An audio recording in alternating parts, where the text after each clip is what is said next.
Bonjour chers frères et sœurs, bonjour chers internautes qui nous retrouvez ce matin. C'est toujours un privilège, une joie que de pouvoir partager ensemble cette parole vivante de Dieu. Et je voudrais remercier ce matin Elisabeth particulièrement parce qu'elle a fait cette introduction en parlant du cœur. Et moi je voudrais aussi ce matin, au travers de ces textes que nous allons évoquer, vous parler du cœur. Le cœur, ce qui est le plus important dans notre relation avec Dieu. Vous avez entendu le texte qui vient de vous être lu. Il commence par une promesse. « Je serai avec toi, dit Dieu à Moïse. » Vous aimez les promesses? Moi, j'aime les promesses de Dieu. J'aime les relire, j'aime me retrouver au travers de l'expérience de ces hommes, de ces femmes de la Bible, parce qu'elles étaient du même bois que nous, avec les mêmes interrogations, les mêmes problèmes, les mêmes suspicions, les mêmes conflits qui existaient déjà dans le monde. Et je voudrais ce matin, au travers d'un texte que vous connaissez bien, et les enfants le connaissent bien aussi, avec leur propre approche, qui va nous montrer ce qu'est la pédagogie de Dieu. Et je crois que cette pédagogie de Dieu reste encore aujourd'hui la même pour nous, parce qu'il nous aime et parce qu'il veut parler à notre cœur. Dans cette pédagogie, je vous invite à prendre avec moi un tout petit peu plus loin, au chapitre 7 du livre de l'Exode, au verset 1er. Cela inaugure cette période que va vivre le peuple d'Israël alors qu'il y a longtemps qu'il habite en Égypte, que l'on appelle les 10 plaies.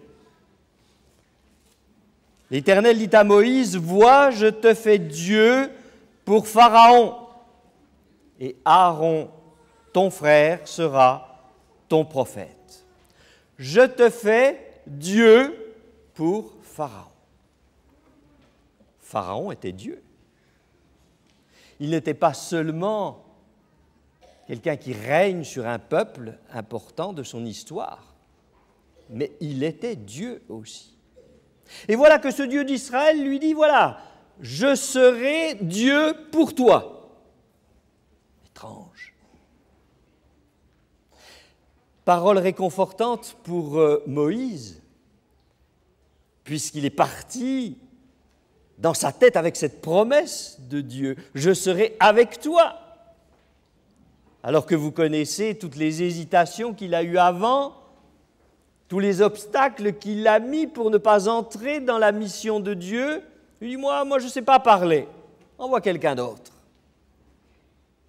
Et Dieu qui est toujours celui qui écoute ceux qu'il aime, lui dit, tu as besoin de quelqu'un à côté de toi, oui, je vais le faire.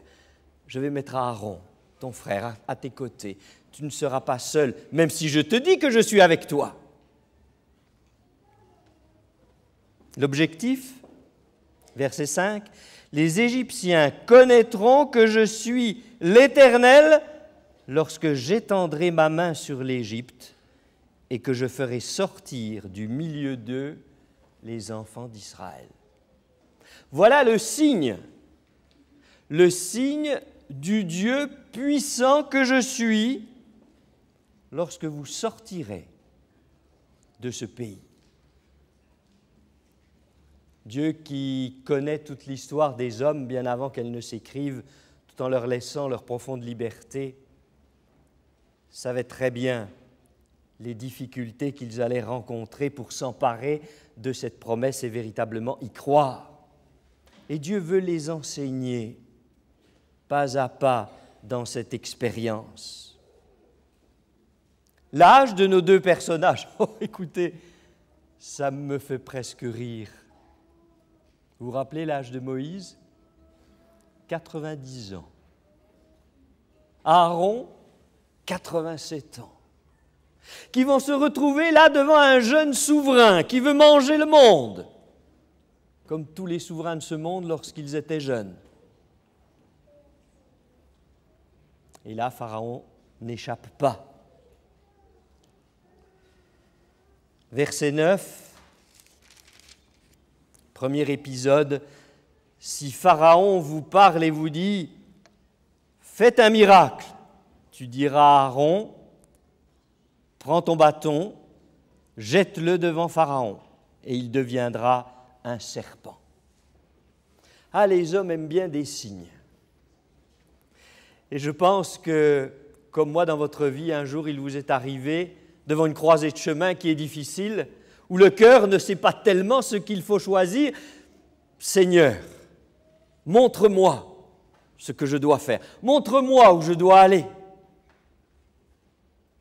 Parce que nous sommes des hommes petits, terre à terre, qui aimons le concret quelque part. Et tout ce qui appartient à Dieu nous échappe parce que c'est de l'ordre du divin, quelque chose qui nous dépasse. Dieu veut nous élever, nous rentrons dans notre petitesse d'homme de vouloir toucher, marcher, pas avoir des preuves de ce que Dieu me dit. C'est pas comme ça dans votre vie? Oh oui. Nous sommes bien faits du même bois. Nous sommes des humains. Et nous avons besoin du concret dans l'existence, même pour croire aux merveilleuses promesses de Dieu. Et alors là, il y a quelque chose de curieux qui se passe, c'est que le bâton d'Aaron engloutit tous les autres bâtons que les magiciens ont aussi lancés. Et on nous dit le cœur de Pharaon s'endurcit.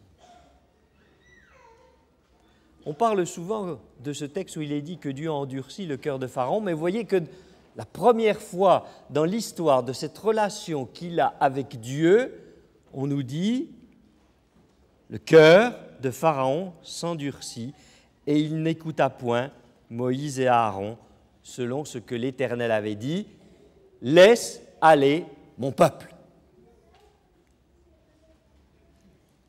Signes, signes et prodiges qui vont continuer au verset 17, avec l'eau qui va se changer en sang, l'eau du fleuve, ce fleuve qui nourrit l'Égypte. Elle devient du sang. Et 7 jours après, notez bien cela, 7 jours après, il y a un nouveau signe, chapitre 8, versets 2 et 3. Aaron étendit sa main sur les eaux de l'Égypte, et les grenouilles montèrent et couvrirent tout le pays d'Égypte. Mais les magiciens en firent autant par leur enchantement. Ils firent monter les grenouilles aussi dans le pays d'Égypte.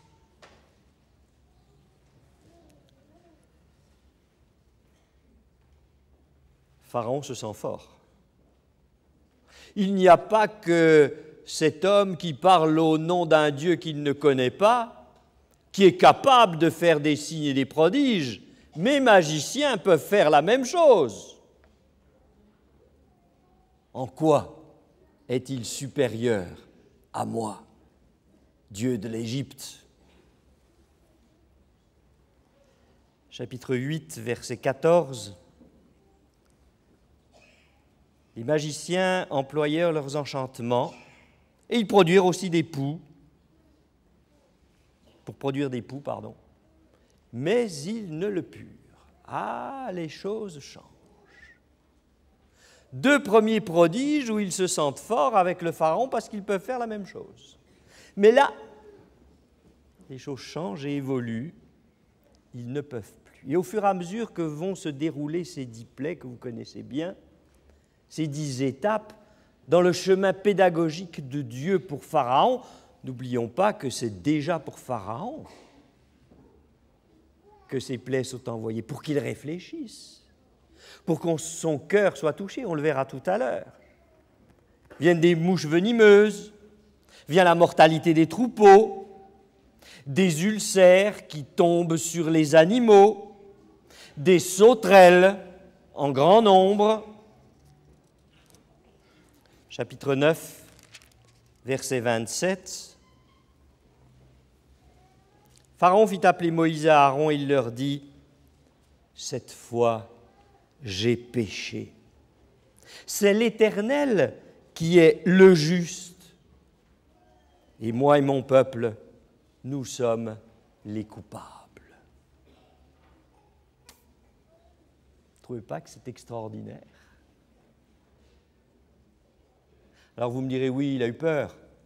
Il commençait vraiment à trembler avec tout ce qui se passait dans son pays. Mais ça n'empêche que Dieu, que lui, Pharaon, Dieu de l'Égypte, dit, cette fois, je suis allé trop loin dans mon défi avec Dieu. J'ai péché. C'est l'Éternel, votre Dieu, qui est le juste. Et moi et mon peuple, nous sommes coupables. Chapitre 10, versets 4 et 5. Moïse lui dit, si tu refuses de laisser aller mon peuple, voici, je ferai venir demain des sauterelles dans toute l'étendue de ce pays. Elles couvriront la surface de la terre et l'on ne pourra plus voir la terre. Elles dévoreront le reste de ce qui est échappé, ce qui a été laissé par la grêle. Elles dévoreront tous les arbres qui croissent dans vos champs. Elles rempliront tes maisons, les maisons de tes serviteurs et les maisons de tous les Égyptiens. Après ça, Pharaon n'est pas très à l'aise. Et au verset 16, Pharaon appela Moïse et Aaron et leur dit, « J'ai péché. J'ai péché contre l'Éternel, votre Dieu, et contre vous. Mais pardonne mon péché pour cette fois seulement, et priez l'Éternel, votre Dieu, afin qu'il éloigne de moi encore cette plaie mortelle. » Deuxième fois, où la pédagogie de Dieu, j'allais dire, touche son cœur, parce qu'il se reconnaît un homme pécheur. Lui, le Dieu de l'Égypte, lui, le grand Pharaon, qui domine sur toutes ces personnes de l'Égypte. Ça ne vous rappelle rien, cela? Un peu plus tard dans la Bible, il y a un homme qui va faire la même expérience, un autre homme puissant à Babylone, Nebuchadnezzar. C'est un petit peu la même histoire. Il va arriver un moment, Nebuchadnezzar dira aussi, « Je reconnais que votre Dieu est le vrai Dieu. »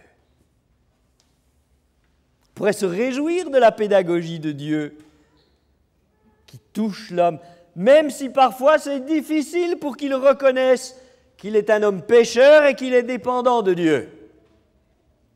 Parce qu'excusez-moi, c'est la leçon la plus difficile que j'ai eu à apprendre dans ma vie. Être dépendant. Tout petit, on nous élève dans l'indépendance. Ah, ne permet que personne ne domine sur toi. C'est bien d'un certain côté. Je crois que Dieu ne veut pas que nous soyons le paillasson des autres. C'est vrai. Parce que je suis un de ses enfants et j'ai de la valeur à ses yeux. Mais quand je suis devant le Créateur de ce monde, le Dieu des cieux, ma relation n'est pas la même. Je ne suis qu'un homme, limité, pécheur, endurci parfois, avec le cœur tortueux, qui n'y voit pas clair, même alors que Dieu nous appelle. Au chapitre 10 et au verset 22, on nous dira qu'il y a pendant 3 jours des ténèbres opaques dans le pays. Et au chapitre 11, au verset 5, vous savez qu'il y a cette dernière plaie terrible qui tombe sur tous les premiers-nés de l'Égypte.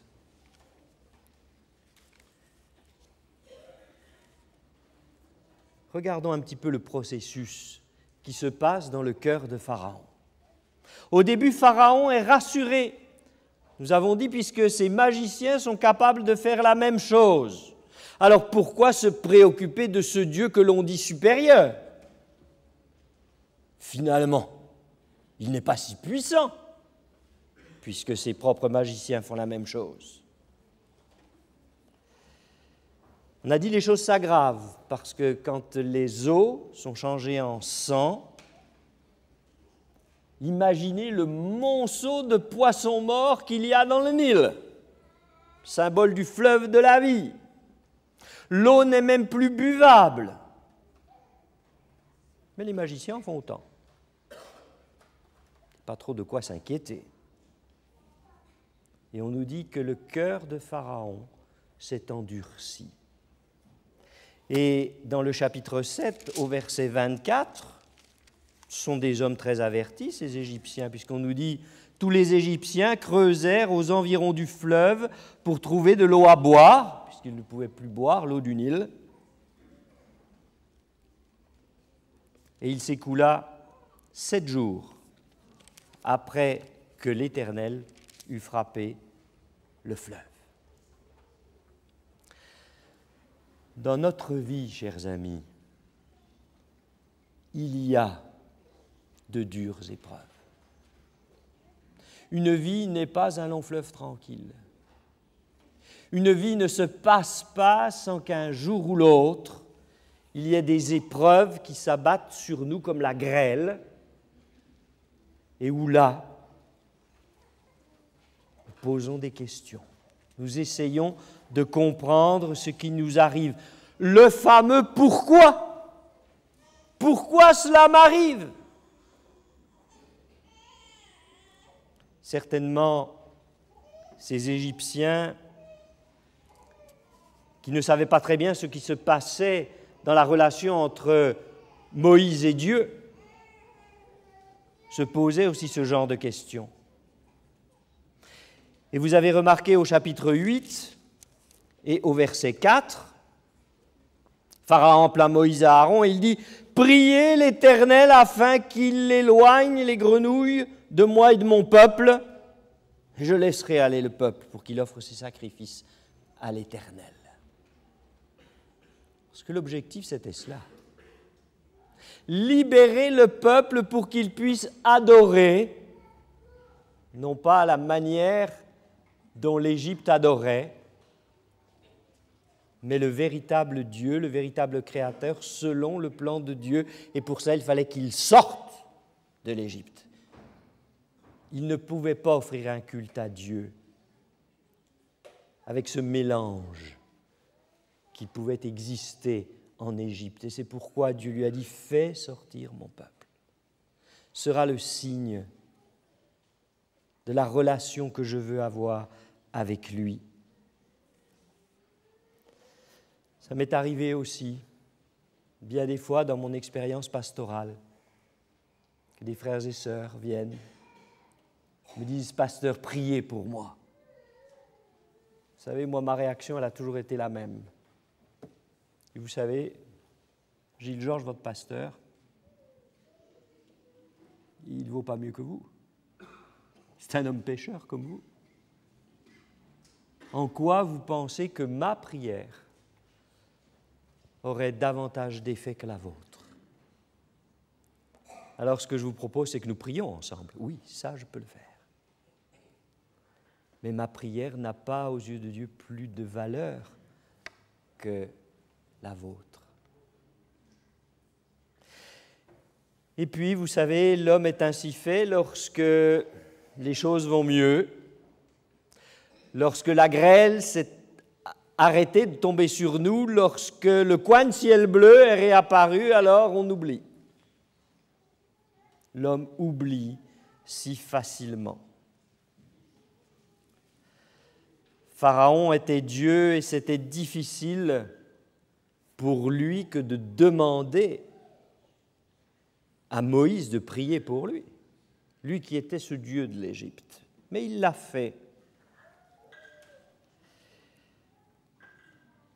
Et dans ce processus, vous avez remarqué les différentes étapes qui interrogent de plus en plus Moïse dans le déroulement de ses plaies, parce qu'après l'échec des magiciens, on nous parle toujours de signes entre Dieu et son peuple et pour Pharaon. Et au chapitre 9, au verset 15, « Si j'avais étendu ma main, que je t'eusse frappé par la mortalité, toi et ton peuple, tu aurais disparu de la terre. Voilà ce que lui dit l'Éternel. Lui, le puissant Dieu de l'Égypte. Oui, parce que finalement, les grands bénéficiaires ont été les Égyptiens.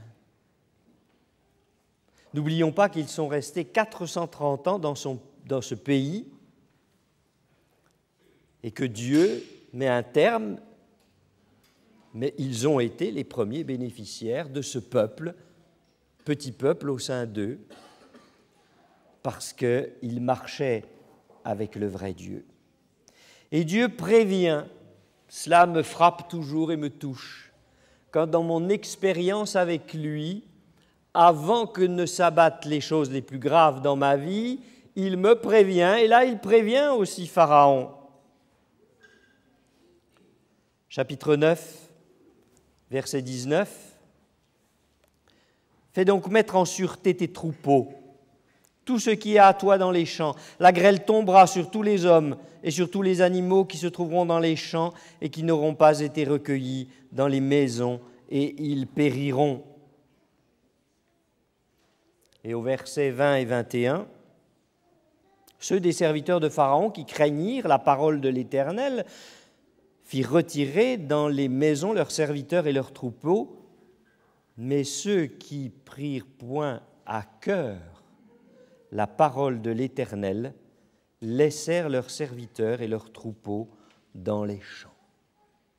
Et nous connaissons la suite. Ces gens vont être frappés par la grêle et vont être détruits avec leurs troupeaux. En un mot, 2 catégories d'hommes. Et là aussi, je me retrouve, parce que l'histoire est toujours la même. Ceux qui acceptent ce que Dieu leur dit parce qu'il les prévient d'avance, et puis ceux qui négligent. Ah, ça c'est intéressant parce que là, on commence à avoir la réponse à cette autre petite phrase. Dieu endurcit le cœur de Pharaon. On se dit, mais comment Dieu a pu endurcir le cœur de Pharaon? C'est pas possible, ça s'est mal traduit. Il y a quelque chose, Dieu nous aime. Non, ça a été la lente évolution qui s'est passée dans sa relation entre Dieu et lui, qui a fait qu'à un moment donné, il s'est senti tout à fait sécurisé, puisque ces magiciens faisaient la même chose. Qu'est-ce que ce Dieu avait à me déranger, à m'obliger à faire ce que je ne veux pas? Et puis il y a la bravade dans cette histoire. Et à un moment donné, Dieu dit, cela suffit. Tu me défies, alors tu vas vraiment voir qui je suis. Vous savez que cela va coûter très cher à Pharaon. Parce que je pense ce matin à tous les pères et toutes les mères qui sont là. Cette nuit-là, il a perdu son fils. Lui qui allait devenir Dieu pour l'Égypte, lui qui allait régner après sur l'Égypte. C'était excessivement dur à vivre dans son expérience d'homme pour Pharaon.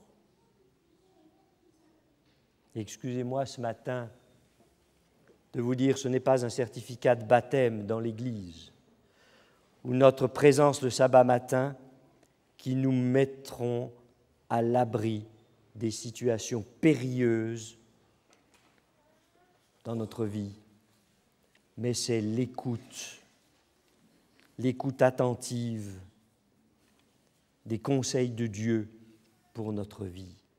Quand Dieu parle à mon cœur, qu'est-ce que je fais?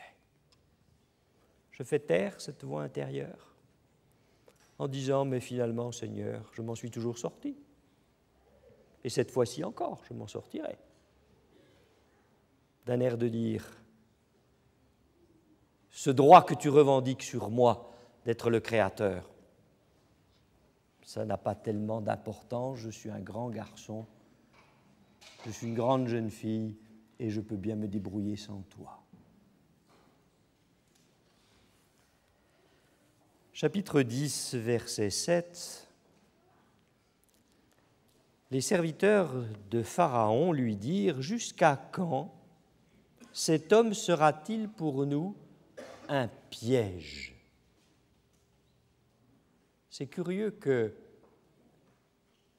ces gens qui entourent Pharaon, qui sont responsables, sentent que ce Moïse devient un piège pour eux. Pourquoi? Mais parce qu'il les remet en question. Il les met devant leur responsabilité de créature. Et ça, l'homme n'aime pas beaucoup cette situation. Elle est déstabilisante, dérangeante. Laisse aller ces gens et qu'ils servent l'Éternel leur Dieu. C'est le conseil qu'il donne à Pharaon. Ne vois-tu pas encore que l'Égypte périt? On fit venir Pharaon et Moïse et Aaron. Allez, leur dit, servez l'Éternel votre Dieu. Qui sont ceux qui iront? Moïse dit, mais tout le monde. Tout le monde, le peuple de Dieu. Ça ne va pas être quelques chefs, comme parfois tu le fais, qui vont sortir et qui vont aller adorer Dieu. Non, c'est tout le peuple. Pharaon, n'oublions pas, dans sa culture, connaissait très bien ce moment que redoutaient tous les pharaons qui vont leur faire construire les plus grandes sépultures du monde, le moment où l'on pèse les âmes. Vous avez vu ça sur les bas-reliefs? Où il y a cette balance et où ce qui fait la différence lorsqu'on pèse l'âme de Pharaon, c'est la plume qui tombe ou non dans le plateau de la balance. Pharaon connaissait très bien le jugement. Ce n'était pas une idée qui appartenait uniquement au peuple d'Israël. Dans sa culture, il y avait aussi cela. Et pour obtenir la vie, il faut que la plume fasse pencher le plateau de la balance du bon côté. Une plume, bien peu de choses, qui va changer la destinée. Et le cœur de Pharaon s'endurcit contre Dieu et son peuple devant les épreuves que lui seul finalement a choisies, parce qu'il s'opposait à la volonté de Dieu à un tel point que Dieu ne peut plus rien faire pour lui. Et ça, c'est ce qui se passe dans notre vie. Arrivé un moment, Dieu ne peut plus rien faire. Il nous a fait réfléchir. Il nous a dit, je suis avec toi. Vis ta vie, ça ne le fait pas. Puis j'y vais. Et là, à un moment, Dieu ne peut plus rien pour moi. Paul va aussi faire la même expérience. Soit vivre comme il le pense bien, soit écouter l'appel de Dieu.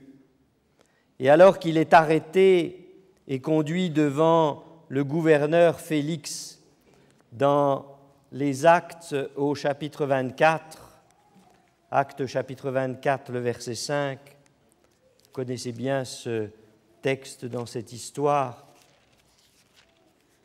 Acte 24.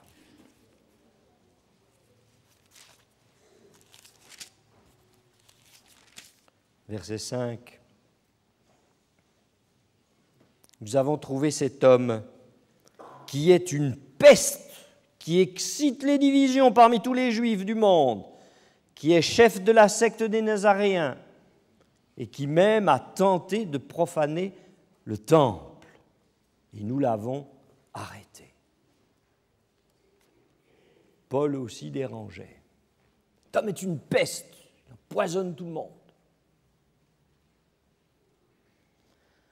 Pour être enfants de Dieu, nous devons accepter que nous vivons dans un monde de désordre qui est provoqué par l'adversaire, qui a un seul but, nous faire perdre l'éternité. C'est le combat que mène le diable, l'adversaire de nos âmes, pour chacun de nous. Et il s'y prend de mille manières, selon notre tempérament, selon notre manière d'écouter, selon la dureté ou non de notre cœur. Mais ce qu'il veut, alors que Dieu a tout fait, qu'il a donné son Fils pour notre salut. Ce qu'il veut, c'est que nous perdions cet espoir, cette espérance de la vie éternelle. Nous l'avons dit, dans notre vie, il y a des plaies qui s'abattent sur nous. Comment réagissons-nous? En questionnant Dieu? Pourquoi cela m'arrive? Pourquoi moi? Alors que j'essaie de t'être fidèle. On connaît tout ce que l'on peut dire dans ce domaine. Ou comme Job, sachant que Dieu est son créateur, qu'il le conduit, qui ne sait pas ce qui se passe. Est-ce que vous vous souvenez que son histoire, c'est le drame de notre humanité qu'il vit, et lui aussi ne pouvait rien comprendre à ce qui se passait dans cette guerre qu'il y avait dans le ciel.